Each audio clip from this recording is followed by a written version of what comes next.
All right, let's get to Yemen. So the United States has decided to start bombing Yemen again.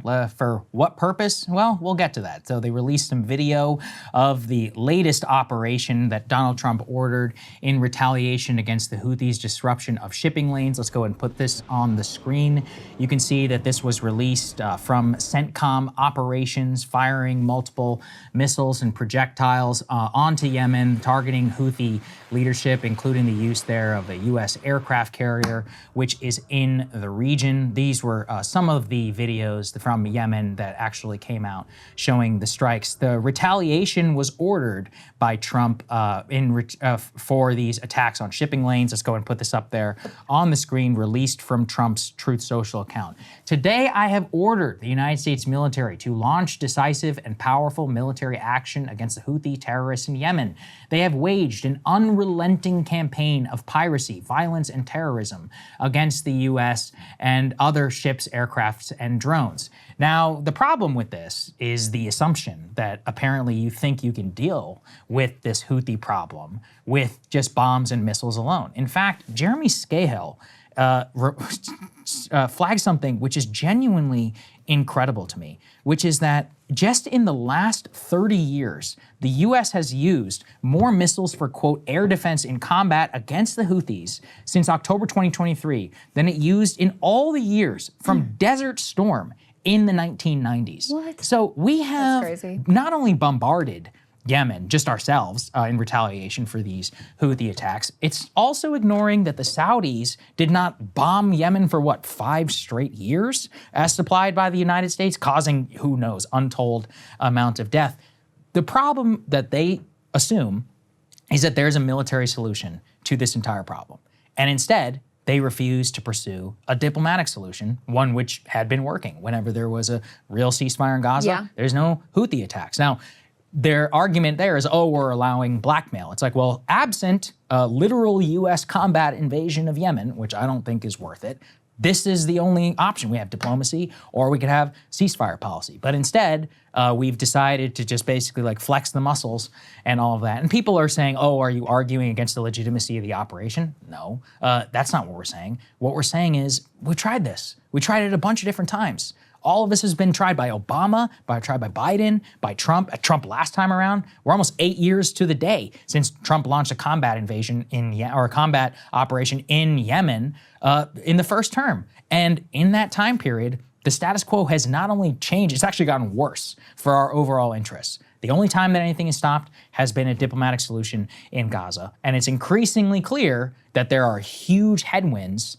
in the diplomatic solution way against both from the Israelis and sections of our own government that are going to make it less likely that we pursue that. And in that event, we're going to have more problems in the Middle East. Yeah, so Trump's statement here is also very misleading because actually there haven't been U.S. ships that have been targeted by the Houthis ever since that ceasefire was instituted. I mean, this is the thing they always, the media and the administration always tries to hide the ball on, both this one and the last one, by the way, which is that the Houthis have been very clear. This is in response to the Israeli assault and genocide in Gaza. So when the ceasefire was on, guess what? There were no Houthi attacks, not on U.S. ships, not on Israeli ships, etc.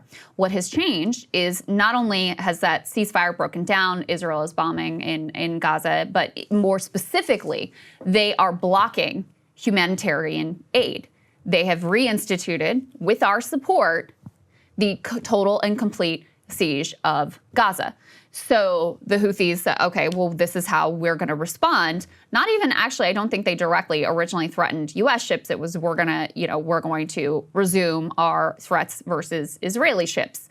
And so, rather than us coming in and say, okay, well, let's get back to the ceasefire and let's actually pursue the ceasefire that the Trump administration negotiated.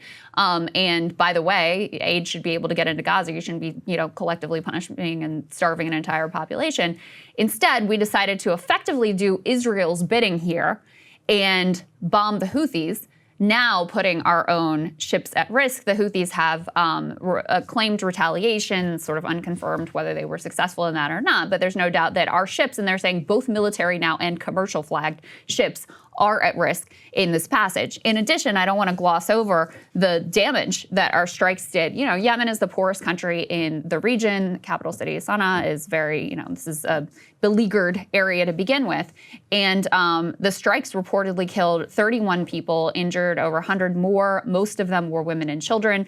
Not a lot of indication that it was like, you know, super precise military targeting. There were certain civilian targets that were hit. There's a claim that a cancer hospital was hit as part of these strikes. So, you know, the U.S. is being accused by the Houthis of committing war crimes here as well, but all in the service, not even of our own interests, but to back up the Israelis in their desire to continue this siege and blockade of the Gaza Strip. Yeah, let's put D4 up on the screen.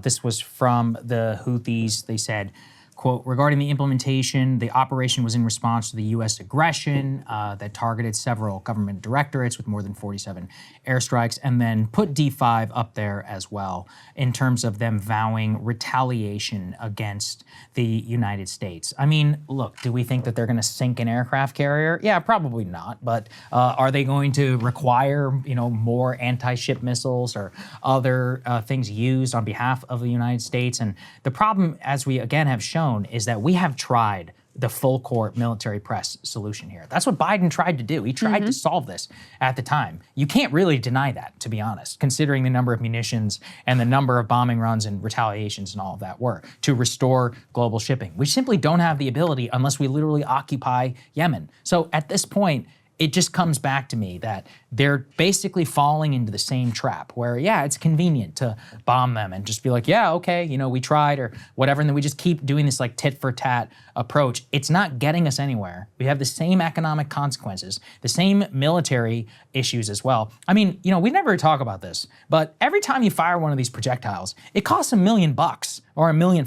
For what reason? You know, remember when we shot down all those missiles on Israel's behalf? I mean, it cost over $1 billion just in that single operation, not to mention the depleting of stocks. For what purpose? Not ours, last time I checked. So it just continues where when you continue to like fall in this direction, you're not moving forward to any solution which is in any way both acceptable to the people who are firing the missiles, who get a say. I'm not saying it's a good thing, but they have a say as long as they have that ability, without us being able to change that unless we pursue a diplomatic course in Gaza, which I don't know whether that's going to happen or not.